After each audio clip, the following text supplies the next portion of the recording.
Your screen. Okay, it's recording now. Part two of this awesome workshop. Okay, thanks. Okay. All right. Well, we're back. So we kind of talked about, an example of emotional overload. And we talked about how that happens with children, right? And with us as adults. And as adults, we've kind of learned different systems and ways to handle it, right? Like I said, I walked into another room, I went and sat in a hot tub, and our children typically don't have those skills yet. So we really try to help our students learn skills to help them be able to handle those emotions in appropriate ways, so that they can calm down and feel safe again and be able to let go of some of that stress and overload, right, that's happening. Okay, so we've learned three key things: that the amygdala is often more sensitive in children with special needs. This means they may react more quickly or intense to stress or perceived threats, right? Sometimes they perceive a threat and it's not really as big of a threat as they might think. We can go in. Agatha, Yes, yes. your slides are small. It's like you're Oh, in the teacher version. oh, sorry. Let me I think fix this. How do use slideshow at the top. I? Okay. I don't know. Use slideshow right here. Oh, there we go. Can you see it better? Oh, It's blank, but now, it's big. okay. Let Sorry, me Agatha. let me escape here. Can you see it better here? Let me stop share and share again. I apologize, Sandy. We'll No get problem. there. Share, and I'm gonna do it like this. What can you see now? Anything? Mhm. Like this whole screen right here? Can you see everything on the screen? Yep, we can see the small slides on the side, and Okay. it looks better than it did before. Yeah.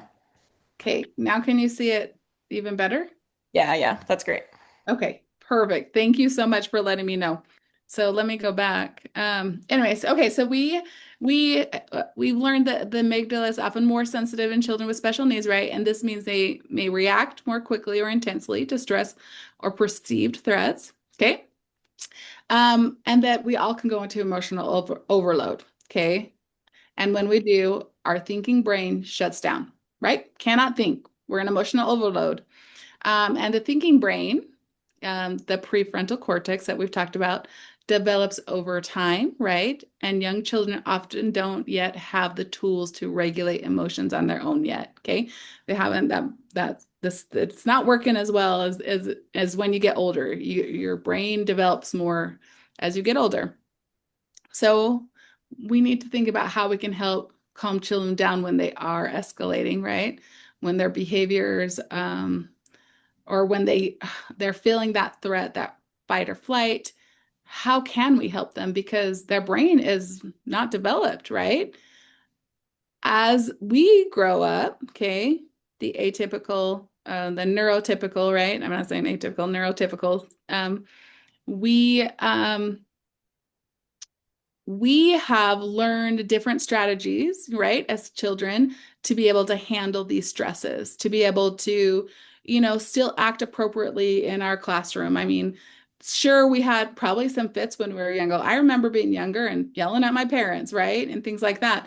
But through time, we learned skills to handle those, and we probably didn't throw chairs around the classroom or misbehave in a way that was out of control because we learned to manage those stresses in our life, and we didn't always get to fight or flight, right?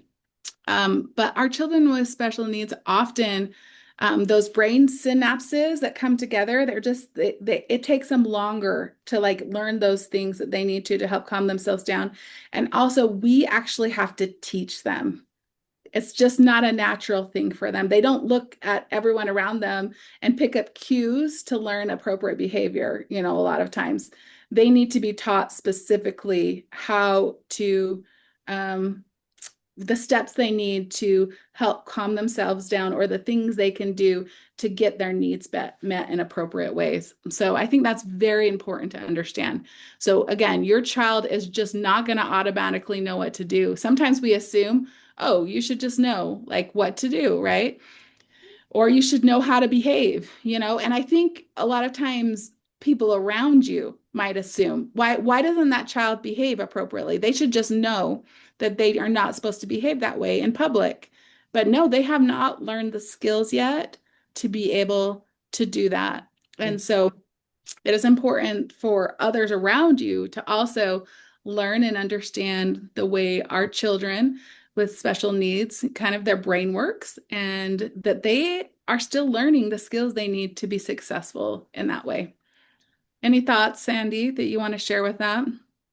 Well, that just makes a lot of sense. And when Jasmine was young, it was like, it just seemed like it was crazy. And I just wanted somebody to please tell me, that it was going to get better. And I tell people now it gets better. It gets better. Now that she's 20 and I see that it's because her brain is developed and she still has her disabilities, but she's so much better. It gets better. And this is why. So, Yeah, it is. yeah. I love that you can share that too, and Yeah. sharing that with other parents that have the younger kids that are going through it. At the time it feels so overwhelming when you Mhm. have children that are really struggling, but it's so comforting to hear someone that's gone through it and can say, you know what, there is a rainbow at the end, or there is, Mhm. it's not perfect, right? Life is difficult for all of us in different ways, but there is some peace to know that things do get better over Mhm. time and with a lot of help and support, right? And Yeah. wait, and when you work on things and you practice things with your child, things get even better. Um, I would love to talk to you guys now about this behavior cycle right here, and you can kind of see this picture right here. There's really 7 phases in this cycle, and it's important to understand, just like it's important to understand the brain, it's important to understand that children kind of go through this cycle of behavior. And sometimes what we really want to do is catch them down here and help them regulate that behavior before they get up to a peak point, right?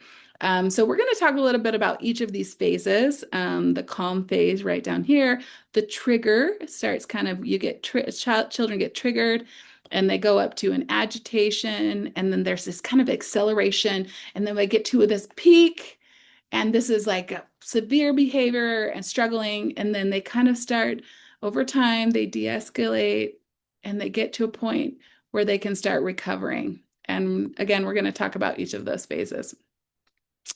Um, the behavior escalation cycle, really, it explains how behavior escalates from calm to crisis and back. Okay. And also, it helps us understand what kind of techniques to use to support our children in each of these phases. And one of the other things that's really important to understand is like this behavior is not necessarily going to progress linearly, or it's not going to always go from calm, trigger, agitation, acceleration, and peak. You might go from trigger to peak sometimes with children. We might just skip all these wonderful phases. I don't know if you've ever experienced that, Sandy, where Jasmine goes from a trigger right to a peak. Sometimes that happens, and then all of a sudden they come back down a little bit to maybe a little bit agitation, and then all of a sudden they're at peak again. But this is kind of in general our cycle that children go through.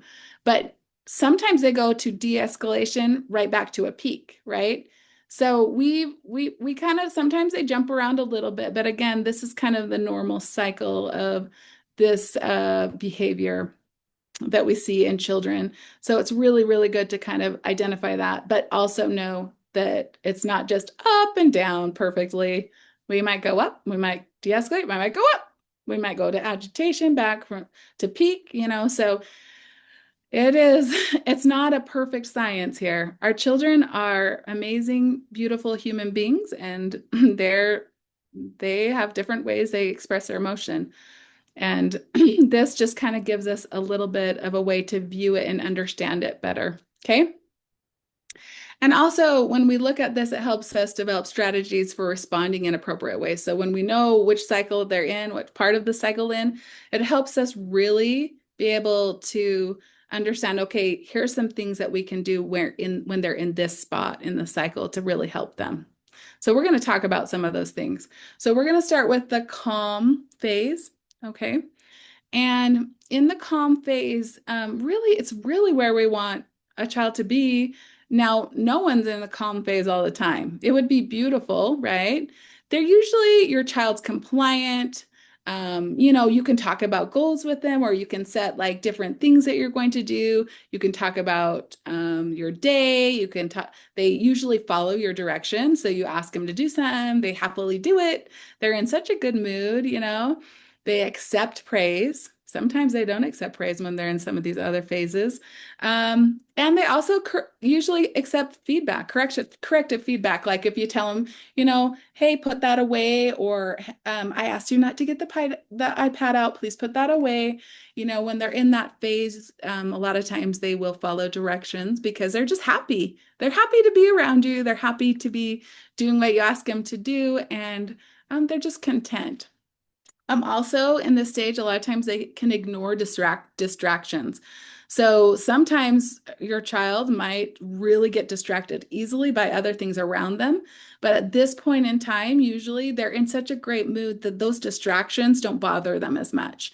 Where sometimes they really do, like noises or sounds and things like that might be very distracting and hard for a child.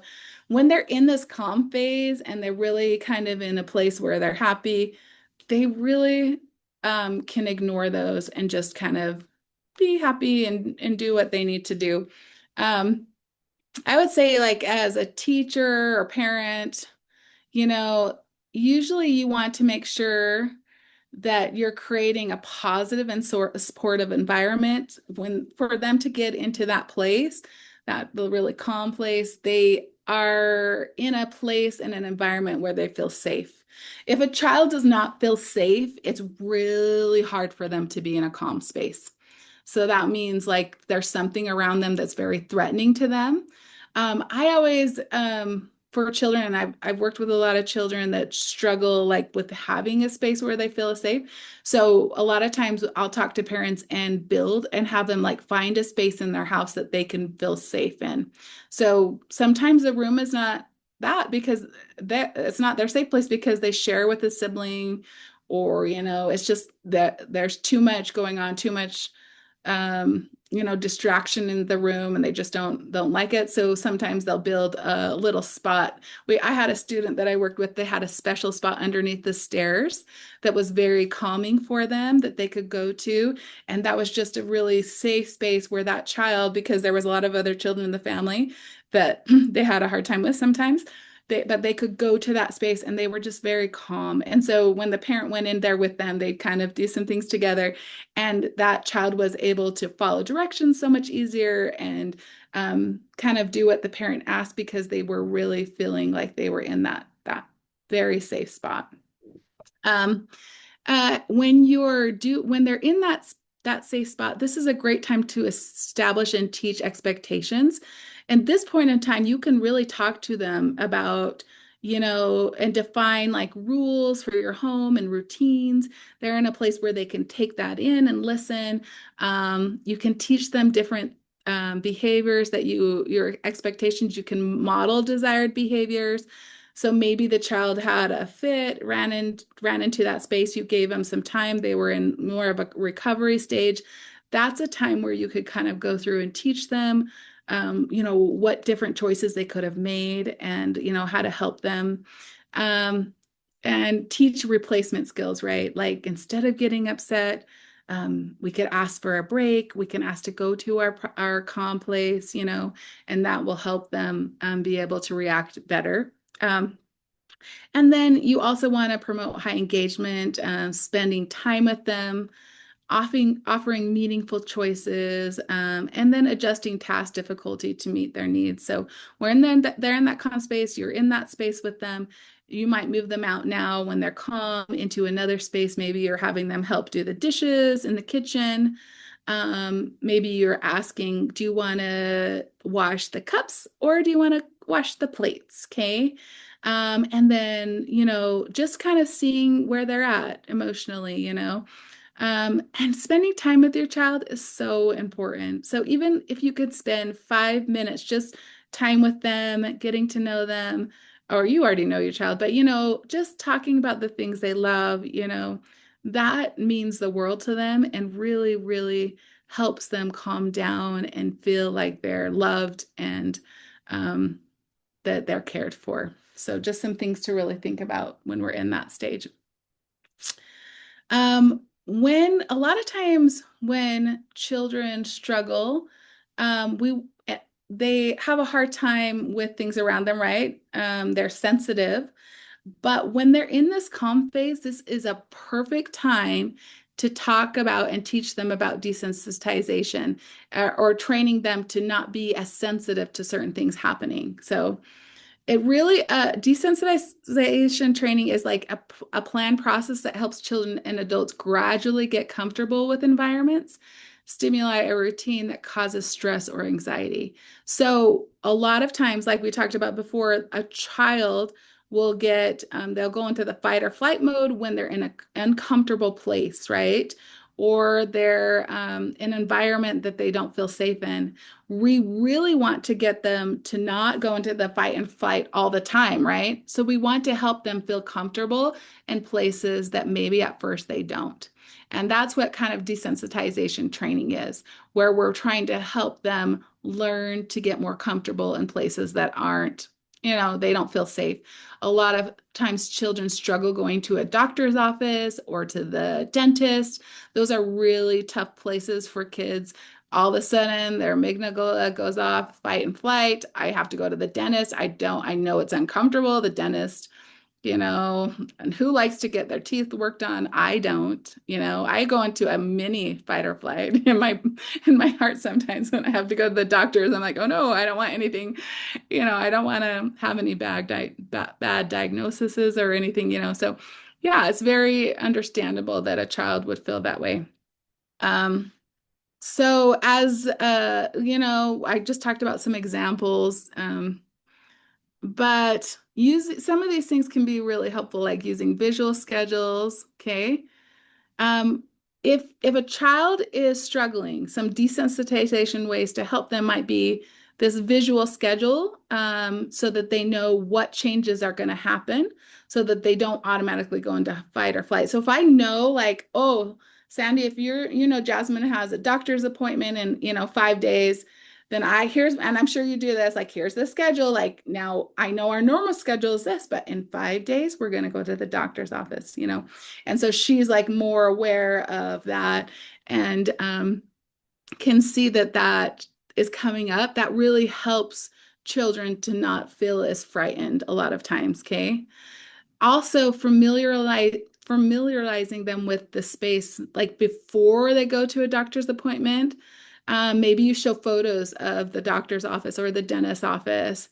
You read a story about the visit, or you do a pretend checkup at home. Those are really good ways to help desensitize children before they go into a place where they feel unsafe. Because if they feel unsafe, what do? Fight or flight, right? They cannot function. So we need to gradually help and expose them. So it might be where you have them walk. Maybe you don't even, that the doctor's appointment or the dentist appointment is 3 months away. And so you slowly start helping them, desensitizing them to that office space. So maybe you show a picture first. Hey, we're going to this office. Then you show a picture of the dentist. Oh, we're going to this dentist. Then you drive by and have them kind of wave and see the dentist's office. One time when you drive past, and maybe the next time you just go in and you have them say hi to the secretary in the dentist's office. Then they meet the dentist. Then the dentist doesn't even do a checkup the first time he meets with them. He just talks with them a little bit. So you're slowly desensitizing them. So then when they go to the doctor's office, they're like, oh, I like to go to the doctor's office. I know about the doctor's office. I've seen pictures of the doctor's office. The secretary's so nice. The dentist is so nice, and so they're able to not go into that amygdala fight or flight. So that's just an example of desensitization, but you can use that with a lot of different things for children that really struggle. And it's really this slow approach to easing them in and helping them feel comfortable little by little.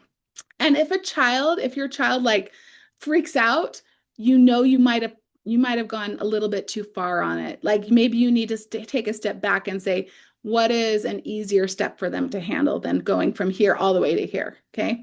So, yeah, so helpful with children. Very, very helpful. I think we're going to stop right there and we will continue the training next time. We'll talk about a few other strategies that are helpful.